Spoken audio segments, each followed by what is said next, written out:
Hola, espero que se encuentren muy bien. Yo soy Nina Oscar Rodríguez, licenciada en Nutrición y Dietética, especialista en nutrición clínica egresada de la Universidad de los Andes.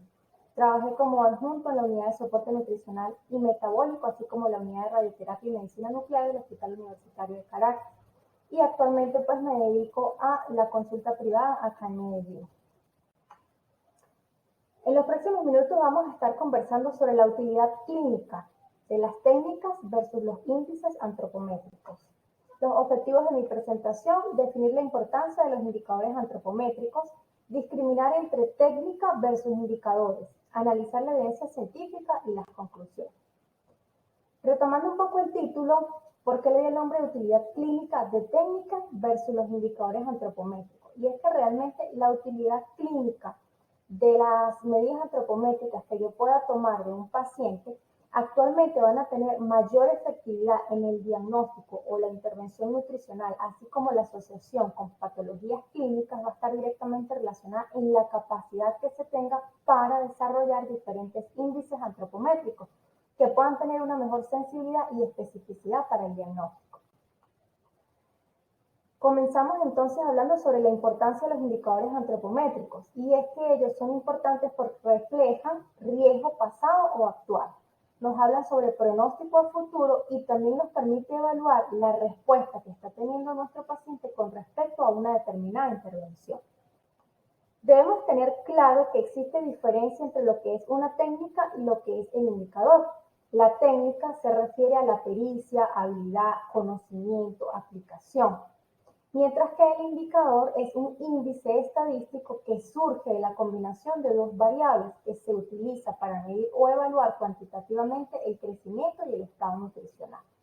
Básicamente, un indicador que significa que yo voy a tomar una medida antropométrica y que la voy a comparar con un grupo de población de referencia para su misma edad y para su mismo género. Entonces, fíjense que la técnica es la habilidad, mientras que el indicador es la capacidad que yo tengo para combinar diferentes medidas antropométricas que me permitan hacer una correcta intervención en nuestros pacientes. Comenzando un poco, entonces, ¿qué tenemos con respecto a la evidencia científica? Empecemos entonces por lo que es composición corporal. Esta composición corporal, fíjense que tenemos acá un estudio que nos habla de composición corporal, estudio y utilidad clínica. Este fue publicado en el año 2003 y nos hace referencia a ciertas medidas antropométricas que son importantes determinar en nuestros pacientes. Inicialmente nos habla de peso y de la talla. Son medidas de fácil obtención, son de gran utilidad por el estado o para valorar el estado nutricional tanto en niños como en adultos. Son utilizados de manera rutinaria para evaluar crecimiento y realizar estudios epidemiológicos. Entonces, si centramos como base la determinación del peso y de la talla, debemos tener una habilidad con respecto al dominio de la técnica, así como los puntos anatómicos para poder obtener estas medidas. Es muy diferente cuando yo aplico una correcta técnica para la determinación del peso de la talla que cuando me guío simplemente por datos reportados en la historia o por datos que probablemente pueda recordar el paciente pero que no esté 100% seguro. Con la parte de indicadores comunes hacen referencia principalmente a lo que son la combinación de peso y talla para la edad pediátrica, obteniendo entonces talla para la edad que me habla de exposición a condiciones nutricionales adversas, de peso para la edad que me habla de bajo peso cuando está por debajo de 2 desviaciones estándar de la línea de corte, peso para la talla cuando está 2 desviaciones por debajo de la línea de corte que me habla de adelgazamiento.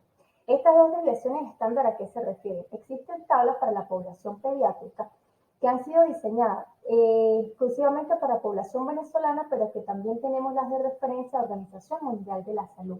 A diferencia del adulto, en el caso de los niños siempre ubicamos en las desviaciones estándar o en los percentiles, y dependiendo del percentil donde se me ubique este valor, pues entonces de allí va a ir orientado el diagnóstico nutricional. Con respecto al índice de masa corporal, pues inicialmente fue descrito por Adolfo Quetelet en el año de 1835. Posteriormente fue ratificado en 1972 y nuevamente en el año de 1985, y hasta hace pocos años se consideraba como una herramienta útil, prácticamente mágica y única para detectar o determinar el estado nutricional de un paciente. Sin embargo, ¿cuál era la diferencia en estas circunstancias? Que podíamos tener por ejemplo, la imagen de tanto del lado derecho como del lado izquierdo, que tienen un mismo peso, una misma talla, un mismo índice de masa corporal, pero que visualmente nos damos cuenta que son personas completamente diferentes. En una probablemente el excedente de peso esté relacionado directamente con masa muscular, mientras que en otro este excedente de peso va a estar relacionado con un exceso de tejido adiposo. Entonces allí se comenzó como a indagar realmente la utilidad o no de utilizar el índice de masa corporal. Entonces, para diagnosticar obesidad o en líneas generales el estado de peso de una persona era adecuado, pero realmente no discriminaba cuando había un exceso o un déficit si era expensas de músculo o expensas de masa muscular, perdón, de masa grasa.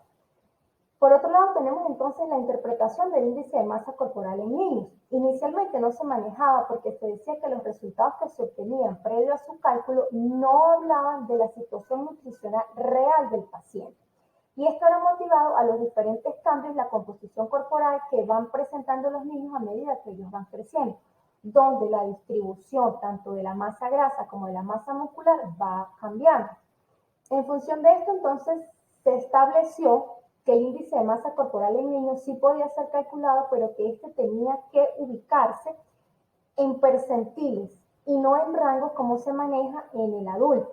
Con respecto a estos percentiles que se tienen, que se hace un registro en tablas para niños y para niñas, que el percentil hacia la posición relativa del número del índice de masa corporal del niño entre niños del mismo sexo y de la misma edad. Esto se lo explico un poquito más adelante. Entonces acá tenemos dos imágenes con respecto a los diagnósticos por índice de masa corporal. En el caso de los niños se maneja por percentiles. Entonces, por ejemplo, si en una tabla el niño se ubica en el borde inferior del percentil 5 o mucho más hacia abajo de este valor, estamos hablando de un niño con bajo peso. Pero si se ubica en el percentil igual o mayor al 95, estamos hablando de niños obesos. Sin embargo, también debemos guiarnos en algunas circunstancias en la toma de otras medidas antropométricas para hacer que ese diagnóstico por índice de masa corporal realmente sea el efectivo. No se utilizan las categorías como en el caso del recomendado por la Organización Mundial de la Salud. Por ejemplo, si está menor de 18.5, automáticamente es bajo peso. En el caso de los niños, tiene mayor sensibilidad cuando estos se ubican en sus respectivas tablas y trabajamos a partir de percentiles. En función de esto que tenemos entonces, fíjense, aquí hay dos tablas, una del lado derecho y una del lado izquierdo. En la del lado izquierdo dice percentiles por edad del índice de masa corporal en varones de 2 a 20 años. Entonces colocan el ejemplo de un niño de 10 años, pero con diferentes índices de masa corporal. Y en función de ese valor de índice de masa corporal, entonces el niño se ubica en el percentil por arriba de 95, en el percentil 85, en el percentil que se llama el rango de la normalidad, que está entre el 85 y el 5, y cuando su índice de masa corporal es un valor tan bajo que entonces ya se ubica por debajo del percentil 5. Por otro lado, tenemos también, fíjense, en el lado derecho, donde tenemos dos niños, uno de 10 años y uno de 15 años, pero ambos con el mismo valor de índice de masa corporal. En el de niño de 10 años, automáticamente, este valor está por arriba del percentil 95 y entonces estamos hablando de un niño obeso. Y en el caso del de 15 años se ubica en el rango del percentil 85, es decir, en el rango de color verde, donde se puede considerar que es un peso adecuado. ¿Qué tenemos que hacer acá entonces? Pues que en ambas circunstancias debemos tomar medidas antropométricas adicionales para corroborar el diagnóstico por índice de masa corporal. Luego de esto tenemos un estudio, ¿sí?, que habla sobre la utilidad del índice de masa corporal para el diagnóstico de obesidad. El objetivo de este estudio es una revisión sistemática y un metaanálisis de estudios que evaluaron el desempeño del índice de masa corporal para detectar adiposidad corporal. La metodología, fíjense, ellos hicieron una revisión bastante extensa de diferentes buscadores científicos, aproximadamente desde el año 1950 hasta junio de 2008, que fue el momento en el cual se estuvo realizando este estudio. ¿Qué concluyen ellos? Que los valores de corte de índice de masa corporal, comúnmente utilizados para diagnosticar la obesidad, tienen una alta especificidad, pero una baja sensibilidad para identificar la adiposidad. ya que no logran identificar a la mitad de las personas con un exceso en el porcentaje de la masa grasa. Entonces, volvemos al ejemplo de los adultos. Tenemos dos con el mismo índice de masa corporal que da por diagnóstico de obesidad, pero resulta que en uno ese diagnóstico es por exceso de músculo y en el otro es por exceso de masa grasa. Entonces ahí es donde dicen que probablemente no es tan factible, tan fidedigno guiarnos solo por un diagnóstico de índice de masa corporal. Por acá nos hablan entonces de la utilidad de lo que son los pliegues cutáneos. Entonces tenemos que los pliegues cutáneos permiten la cuantificación del volumen corporal graso, que tienen sencillez metodológica, que no son invasivos y que son de bajo costo. Entre los pliegues más conocidos tenemos el subescapular y el suprailíaco, que me habla de contenido graso troncular o central. Pliegue de tríceps, que me habla de obesidad generalizada y periférica. Las limitaciones de estos pliegues vienen dados en que la grasa subcutánea y la grasa visceral varían entre los individuos, que los depósitos grasos pueden permanecer relativamente normal incluso en estados de desnutrición moderada, que tienen poca sensibilidad y que tienen personal capacitado o que requiere personal capacitado. Para que una persona se pueda definir o llamar antropometrista debe tener un mínimo de 1000 mediciones corporales. Esto significa que el error de medición siempre va a ser mínimo. Entonces, en función de estos pliegues nos hablan del primero, correlación del índice subescapular tricipital. Aquí tenemos otro indicador antropométrico. Y la evidencia nos dice que es un indicador preciso de grasa corporal y se correlaciona positivamente con fracciones lipídicas. Es como cuando nos dan los resultados de laboratorio, le colocan un asterisco y dice correlacionar con la clínica del paciente. Por otro lado, tenemos los perímetros o las circunferencias. En el caso de los perímetros, ellos poseen o brindan información acertada sobre la cantidad de músculo, de grasa o de hueso. Destacan los de uso más común son la circunferencia de brazo, la circunferencia de cintura, la circunferencia abdominal, la circunferencia de pantorrilla, la circunferencia de muslo. Con respecto a la circunferencia de brazo, esta es muy utilizada y nos hace relación con la cantidad de masa muscular y correlación con la reserva proteica. Con respecto a la circunferencia de cintura o cadera o el índice de cintura-cadera, esta presenta interés clínico en sobrepeso y en obesidad. Su indicador estima grasa visceral existente, pero hay opiniones encontradas con respecto a su utilidad en niños y adolescentes. Finalmente, ¿qué se dice? Que este indicador o este índice ha demostrado mayor sensibilidad frente a la determinación única de la circunferencia abdominal y predecir el riesgo de enfermedades cardiovasculares. Entonces, fíjense que acá tenemos un primer índice que es la relación de cintura-cadera que me habla con riesgo de enfermedad cardiovascular. Por otro lado, tenemos un estudio que nos habla sobre la evaluación de la obtención, confiabilidad y uso de las medidas antropométricas para el manejo del paciente pediátrico internado en el hospital Niño Ovidio Iliaga Uría en la ciudad de La Paz. El objetivo de este estudio, ¿cuál fue? Resaltar la importancia de la correcta obtención de datos antropométricos y la construcción de indicadores. La metodología de este estudio fue descriptivo, de corte transversal. La población que fue incluida fueron los niños ingresados en las diferentes áreas de hospitalización, tomando como criterio de exclusión los niños que se encontraban en el área de quemado o los niños oncológicos. Y se realizó durante el mes de marzo del año 2004 con un total de 80 pacientes. ¿Cuáles fueron los resultados de este estudio? Ellos dicen que solo el 23% fue evaluado el estado nutricional de manera correcta. Solo el 14% tenía los datos precisos y su correcta ubicación en las tablas que manejaba la institución. Que se construyeron los indicadores de peso-edad, peso-talla y talla-edad. Y que según los resultados se implementó el manejo nutricional en los niños que resultaron con déficit. Sin embargo, ¿qué llama la atención de este estudio? Leyendo un poco más a fondo el tema de resultados, que ellos inicialmente se enfocaron en que todas las áreas de hospitalización contaran con los equipos antropométricos necesarios, que el personal tuviera la capacitación adecuada para poder determinar u obtener estas medidas antropométricas. Sin embargo, ¿qué pasaba? Que el personal de enfermería era quien estaba encargado de la toma de estas medidas antropométricas y que era el médico quien por lo general se encargaba de construir indicadores, pero que al hacer la revisión de las historias, pues estos indicadores no se encontraban. En todo el estudio no hacen referencia a que hubo la participación de personal de nutrición pues entrenado en el área de antropometría y que las medidas de peso y talla por lo general se utilizaban para determinar la superficie corporal del paciente o el cálculo de medicamentos. ¿Qué recalca en ellos? Que en la revisión de la historia clínica se constató que en algunos casos se utilizaban, se utilizaban las medidas antropométricas para el cálculo de medicamentos o el cálculo de superficie corporal. A pesar de que se construyeron los indicadores generales de peso, edad, peso, talla, edad, no se construyó el indicador de índice de masa corporal para aquellos mayores de 6 años. Y con aquellos en los cuales se encontró un déficit nutricional, pues realmente ellos no hacen aclaratoria alguna sobre cuál fue la intervención que se hizo con estos pacientes. Por otro lado, tenemos entonces un estudio que habla sobre el índice antropométrico para detectar hipertensión arterial en niños. Sí, este fue un estudio que se hizo en Brasil.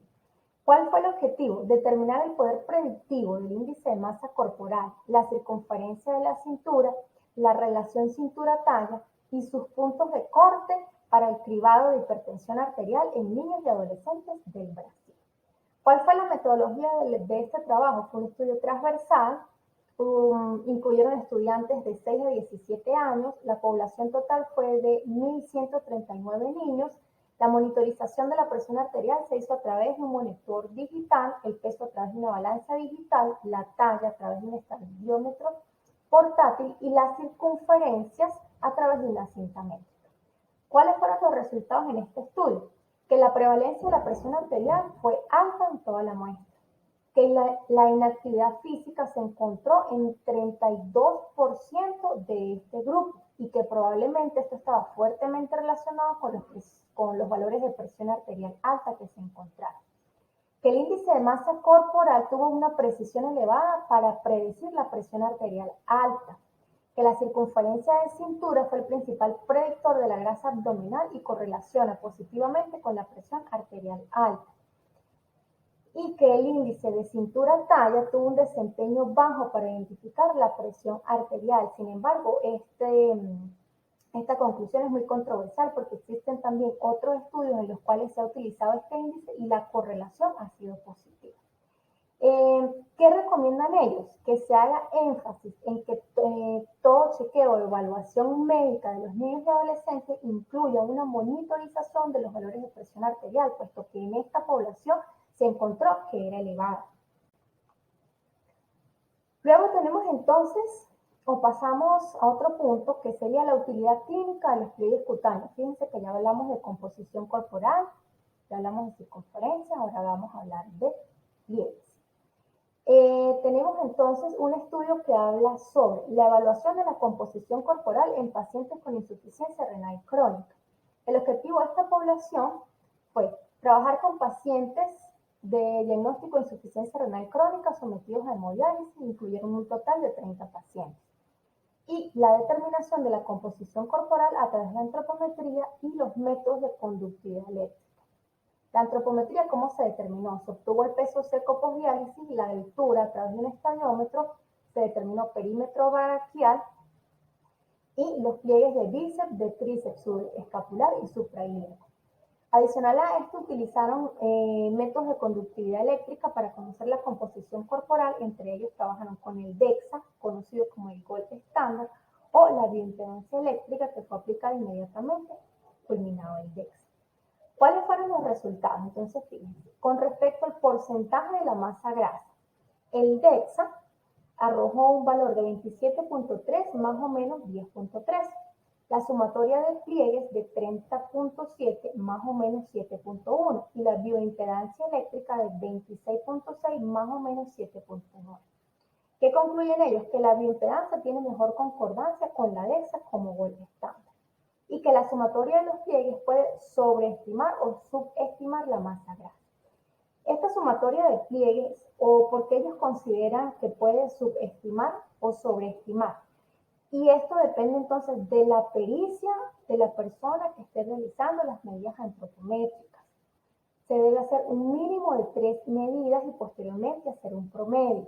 Mientras más entrenado esté el personal, pues el error en la variación de toma de estas medidas pues va a ser menor. No significa que no se puedan determinar pliegues, pero que si lo comparamos con los métodos de conductividad eléctrica, pues los resultados van a ser mucho mejores. Con respecto a la utilidad clínica de los perímetros corporales, tenemos acá otro estudio que habla sobre medidas antropométricas como indicadores predictivos de riesgo metabólico en una población mexicana. El diseño y la población de este estudio fue estudio transversal descriptivo, incluyeron 490 personas entre 26 a 46 años que acudían a la consulta externa en un hospital de Guerrero, México. La antropometría, ¿cómo fue determinada? El peso a través de una canita, la altura a través de un estadiómetro portátil, la circunferencia de cintura y de cadera a través de una cinta métrica y adicional a esto hicieron determinaciones bioquímicas con kits comerciales que se encontraban dentro de la institución. Los resultados de este trabajo es que los hombres presentan un incremento de peso, talla, presión arterial, triglicéridos, circunferencia de cintura, así como el índice de circunferencia de cintura-cadera. Que la obesidad abdominal se observó con mayor frecuencia en mujeres y que no hubo diferencia entre género con respecto a los valores de índice de masa corporal, circunferencia de cintura, circunferencia de cadera, glucosa y colesterol. ¿Qué concluyen ellos? Que la determinación del índice de circunferencia cintura, circunferencia cadera fue el mejor indicador predictivo de uno o más factores de riesgo metabólico. Entonces, fíjense que ¿a qué nos llevan todos estos trabajos? A la determinación de las medidas antropométricas para construir indicadores que sean efectivos para la población objeto de estudio. Por acá tenemos otro que habla sobre el valor diagnóstico de las medidas antropométricas en el estado nutricional del paciente diabético. ¿Cuál fue el objetivo? Determinar el valor diagnóstico de las medidas antropométricas en la valoración del estado nutricional de los pacientes diabéticos. Los materiales y métodos fue un estudio descriptivo, transversal, realizado entre julio y noviembre de 2015. Incluyó un total de 120 pacientes mayores de 18 años con diagnóstico de diabetes. Se aplicó la valoración global subjetiva y se hizo la determinación de la circunferencia de brazo, la circunferencia de pantorrilla, la circunferencia de muslo, la circunferencia abdominal, así como el índice de masa corporal. ¿Qué resultados obtuvieron? Que la circunferencia abdominal en pacientes con valoración global subjetiva alterada tiene una mejor capacidad discriminativa. Que el índice de masa corporal no solo determina distribución de adiposidad, que el índice de circunferencia abdominal estatura tiene eficacia para detectar riesgo metabólico, que el índice de circunferencia abdominal estatura junto con el índice de circunferencia abdominal muslo por sí solos no deben ser utilizados para el diagnóstico nutricional en pacientes con diabetes. ¿Qué concluyen? Que la circunferencia de brazo, de muslo, de pantorrilla, así como el índice de masa corporal son pruebas diagnósticas malas.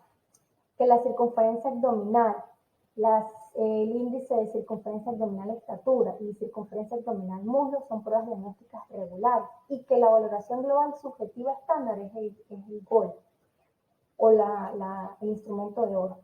¿Qué llama acá la atención de este estudio? Que ellos compararon la determinación de medidas antropométricas con valoración global subjetiva. La valoración global subjetiva inicialmente fue desarrollada para conocer el riesgo de desnutrición de pacientes que iban a ser sometidos a cirugía. Posteriormente se les fueron realizando diferentes modificaciones adaptadas a una población específica. Una de las más conocidas hasta el momento es la valoración global subjetiva generada por el paciente oncológico. En valoración global, pues realmente es otro tema, pero de manera muy compacta, esta valoración global subjetiva incluye una serie de preguntas, ¿sí? Y cada una de las respuestas que dé el paciente va a tener una puntuación. Luego de eso, en la consulta, pues el médico le hace una evaluación un poco más específica con respecto a compartimientos corporales, a la presencia o no de edemas, a la presencia de fiebre o no, a la utilización de algún medicamento para bajar esa fiebre. Y eso también va aportando un valor.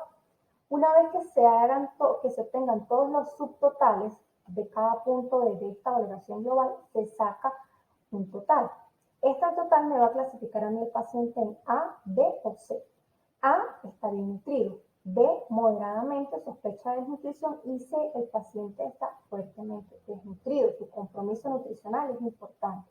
Entonces fíjense que utilizar valoración global subjetiva como gol estándar para compararlo con medidas antropométricas, pues realmente deja ciertas cositas en el aire, porque las preguntas que incluyen la valoración global subjetiva en ningún momento está la determinación tan específica de todas estas medidas antropométricas. Sin embargo, pues como cuestión de analizar un poco más algunos puntos álgidos o que quedaron por fuera dentro de esta investigación y que probablemente le hubiese dado más vistosidad a sus conclusiones. Luego tenemos por acá otro estudio, fíjense, este es del año 2019 y yo le puse como título los nuevos indicadores, pero realmente se refiere, o su título es los índices antropométricos utilizados para identificar riesgo de síndrome metabólico. Esto es un estudio bastante nuevo, está disponible afortunadamente. Si pueden visualizar la parte inferior de la lámina, pues se van a dar cuenta de la referencia y por allí lo pueden copiar y descargar. Estos nuevos indicadores han sido clasificados en tres, que son APSI, BRIN y CUMBA. APSI habla sobre el índice de forma corporal. Él correlaciona altura, masa e índice de masa corporal. A mayor valor de cintura, altura, mayor concentración de volumen corporal. Y este determina un factor de riesgo para la mortalidad prematura. Por el contrario, BRIN es un índice de redondez corporal. Determina la forma del cuerpo como una elipse. Relaciona la altura con la circunferencia de cintura y establece una puntuación en un rango de 1 a 16. Es un predictor del porcentaje de adiposidad y tejido visceral y es útil para el estado de salud o para determinar el estado de salud. CUMBAE, por el contrario, es un estimador de adiposidad corporal de la Clínica Universidad de Navarra. Mide el porcentaje de masa grasa, utiliza el índice de masa corporal, el género y la edad, y puede contribuir en la identificación de pacientes con riesgo de diabetes mellitus, así como enfermedad cardiovascular. Entonces, fíjense acá, la imagen que está del lado izquierdo, en la parte inferior, establece todas las medidas y las fórmulas que ellos utilizaron para poder determinar estos diferentes índices. Dicen que el APSI ha sido utilizado principalmente o prácticamente de manera exclusiva en Polonia, que está relacionado con los factores de riesgo metabólico y que incluyó 114 hombres sedentarios y sanos.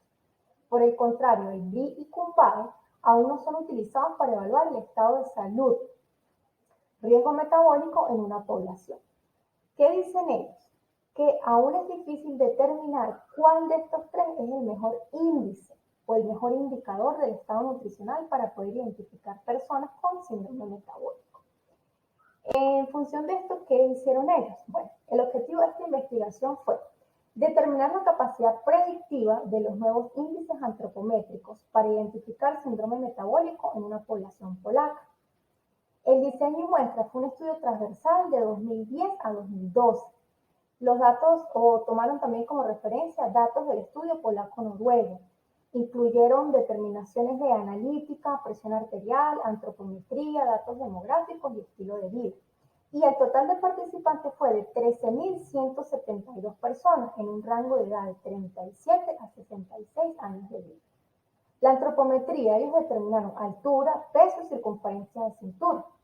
Y con esto que hicieron, construyeron los indicadores de IMC, de APSI, BRI y CUMBA.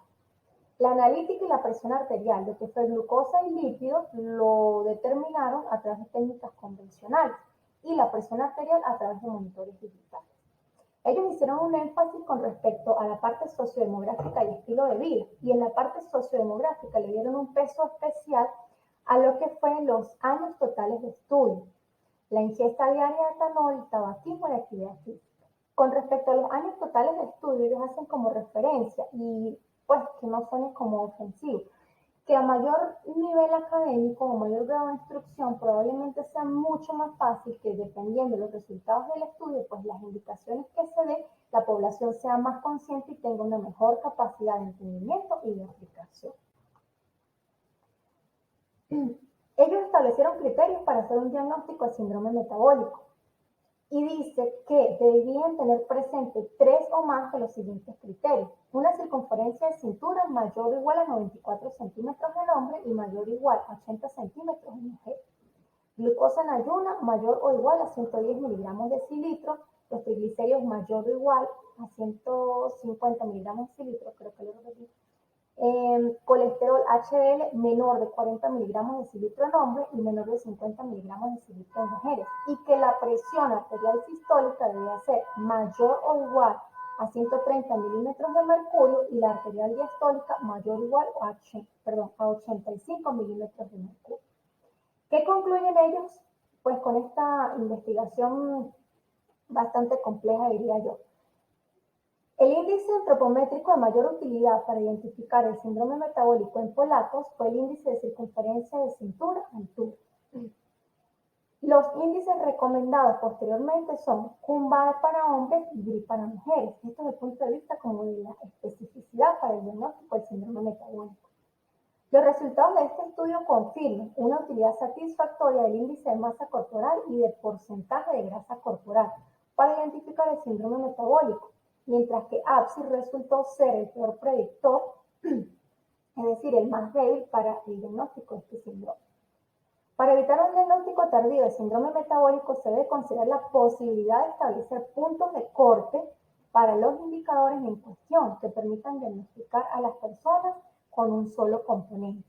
Probablemente ellos hacían referencia a que no esperar que tuviera como mínimo 3 o los 5 para establecer el diagnóstico, sino que probablemente con la toma de las medidas antropométricas y que con 1 o 2 de estos criterios pues ya pudieran realizar un diagnóstico efectivo del síndrome metabólico. Entonces, mire hacia dónde nos va llevando la evidencia.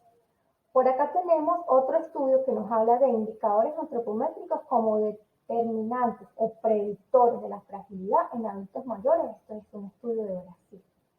El objetivo que ellos plantean es analizar los indicadores antropométricos como predictores en la determinación de la fragilidad en el anciano. El diseño y la muestra fue un estudio transversal, analítico, llevado a cabo en enero del año 2011. Una encuesta poblacional y domiciliaria que incluyó 316 personas mayores. El diagnóstico de fragilidad lo hicieron a través del cuestionario de Frick, publicado en el año 2014. También se determinó el peso latano para el cálculo del índice de masa corporal, el perímetro de la pantorrilla y el área muscular del brazo corregido. Ellos enfocan sus resultados en que el índice de masa corporal, identificado como el marcador de mayor sensibilidad con un 59.7% para la fragilidad, demostrando la capacidad que éste tiene para diagnosticar a individuos frágiles. Pero que por otro lado, el área muscular del brazo corregida fue el marcador antropométrico que mostró una mayor capacidad para identificar los ancianos frágiles, con una especificidad de 82.1%. Entonces, en este caso, aunque los dos fueron efectivos, si tuviéramos que escoger, utilizaríamos el área muscular corregida del brazo. ¿Qué dicen ellos entonces? Que los indicadores antropométricos del estado nutricional, el índice de masa corporal, el área muscular del brazo corregida, mostraron una asociación significativa e inversamente proporcional con el síndrome de fragilidad. Recordemos también, pues, existe un formulario que se conoce como el MNA, que es diseñado exclusivamente para personas ancianas y que también tiene permite una evaluación del componente nutricional y de fragilidad, pues de manera como un poco más efectiva. Sin embargo, pues dependiendo de lo que queramos investigar, debemos seleccionar medidas antropométricas y construir indicadores. Tenemos por acá otro estudio. Este estudio habla sobre la utilidad del índice de masa corporal gestacional y los resultados adversos en el parto y cómo influye este también sobre el peso del recién nacido. ¿Cuál fue el objetivo de este estudio? Bueno, Investigar la capacidad del método del índice de masa corporal gestacional para detectar resultados adversos del nacimiento y las morbilidades maternas. El diseño de la población, este fue un ensayo controlado, aleatorizado, fue realizado en Sudáfrica entre el año 2009 y 2010. Un total de 1.058 mujeres en el tercer trimestre.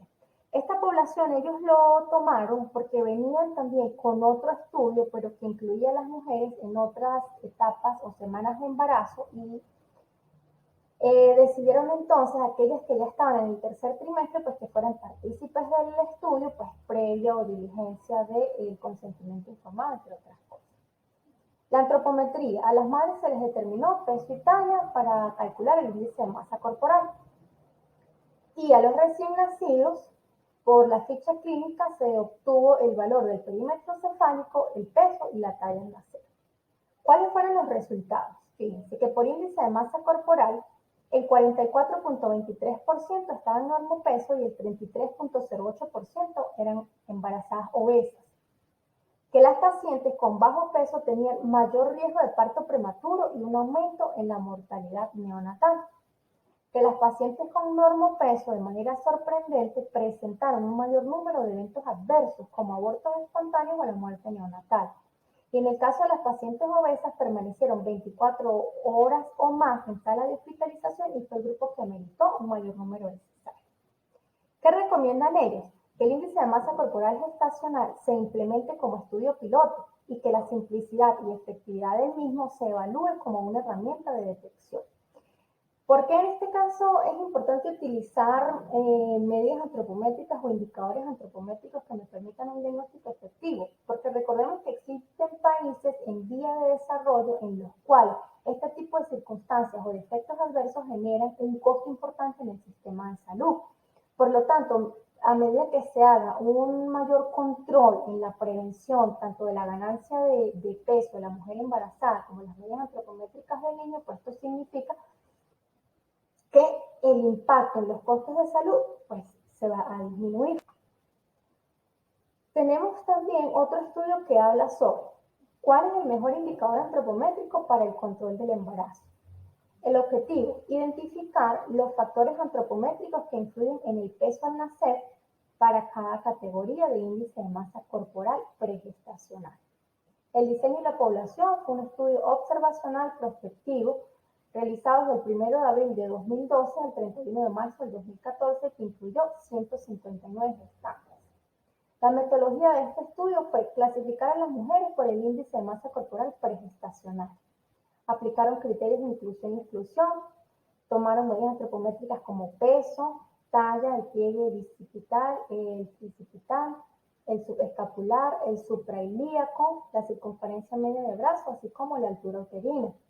¿Qué concluyen ellos? Que el índice de masa corporal pregestacional materno está relacionado con el peso del niño al nacer. Que las mediciones de pliegues corporales no fueron predictivas de peso al nacer. Que la altura uterina es la variable con más clara asociación significativa respecto al peso del recién nacido al nacer. Entonces, fíjense que a pesar de que algunos discriminan un poco que se utilice solamente el índice de masa corporal sin tomar en consideración otras medidas, existen grupos de investigadores que también defienden que el simple hecho de utilizar el índice de masa corporal le puede dar un diagnóstico efectivo. ¿Cuáles son las conclusiones de mi presentación? Que los indicadores o índices antropométricos para individuos o poblaciones pueden ser utilizados con diferentes objetivos y convertirse en guía para la identificación de riesgo, intervención, evaluación de impacto sobre el estado nutricional o salud, para exclusión de ciertos tratamientos, entre otros. Que se debe tener la habilidad, poseer habilidad, manejo de la técnica, dominio de la técnica, para la toma de las medidas antropométricas, considerando población de estudio, edad, etapa del ciclo de la vida, comorbilidades asociadas, condiciones clínicas que pueden afectar el valor y construir posteriormente indicadores que presenten mejor sensibilidad que solo el uso de las medidas aisladas.